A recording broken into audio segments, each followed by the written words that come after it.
Is there a move in Ontario then to try to open this up, or is it because it's heavily unionized that there's not much room to maneuver there? There's a lot less room to maneuver than, say, in British Columbia, but there are opportunities, and we encourage the Ford government to continue to open up bidding to everyone. And it's even, I think the Ford government has made progress. It's really the municipalities that control a lot of this, Right. In Ontario, and that's been a problem. Back in my old Canadian Taxpayers Federation days, I would often see stories out of Ontario of union projects even ripping out things that someone would build a little staircase or something, and they would rip it out and bring back a union labor in order to make it happen again.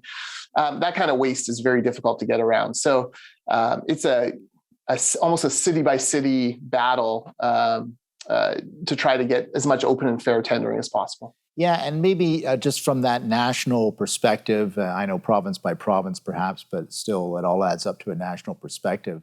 What is the impact in terms of costs, in terms of taxpayer costs, in terms of quality, in terms of quantity? Just to go through that list a little bit more.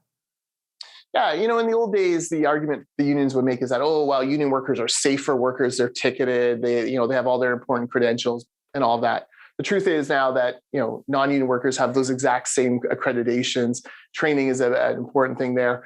The oversight, worker safety oversight, is the same whether you're union or non-union. Training has come a long way for non-union companies. And, the wages and benefits often at non-union companies now are even more than union companies because, of course, it's merit-based. So if you're if you're the top carpenter on your team, your company will do whatever it takes to keep you. They'll pay you more than you would get through the union agreement based on your seniority. So a lot of those arguments have fallen away. Where we're concerned nationally is that the Trudeau government has a very cozy relationship with some of these building trades union groups. And where they've traditionally been NDP, they seem to now to be drifting over towards the Trudeau government. And what we don't want to see is these CBAs, which again sound great, community benefit agreements, we could be opposed to that, but are actually guys for union monopolies. We don't want to see that infect federal projects because, frankly, the federal government needs to stretch every dollar they can to go as far as it can. And CBAs actually wither that away. Yeah. So is that another focus of groups like yours to make sure that the federal government keeps this as open as possible?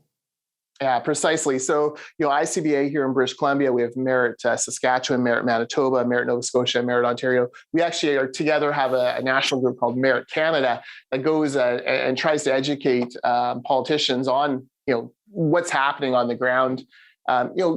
For our 5 provinces, it's about 50% in total are union versus open shop for construction workers. And our message is clear. Look, don't cut anyone out of bidding on a project. Just get the best deal possible for the taxpayers. Right. And we're confident that our businesses can stand up to that test.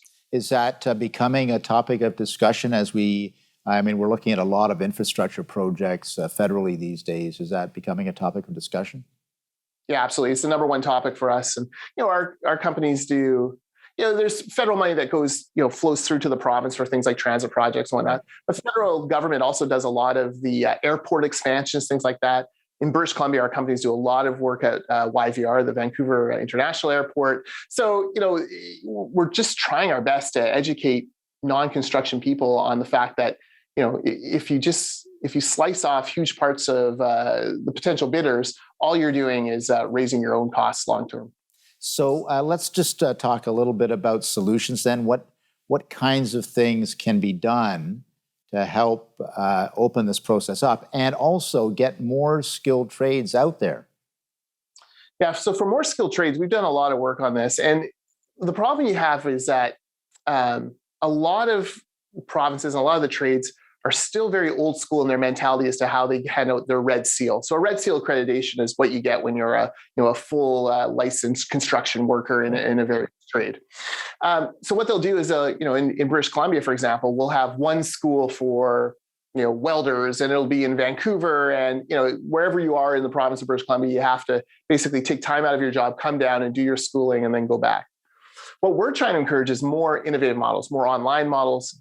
We work with a plumbing school here in Burnaby. They've trained 20,000 plumbers over the past 10 or 15 years. And they've completely changed their model now because of COVID. Instead of bringing people to them, they now actually print 3D models, send them to their apprentices across the province, and they have on-demand classes where they're working at their kitchen table on these little kits, learning these different trades. We're just going to take a brief break. Jordan, hold that thought. It's an important one, and I do want to get back to that, but we're just going to take a brief break for commercial. We'll be right back.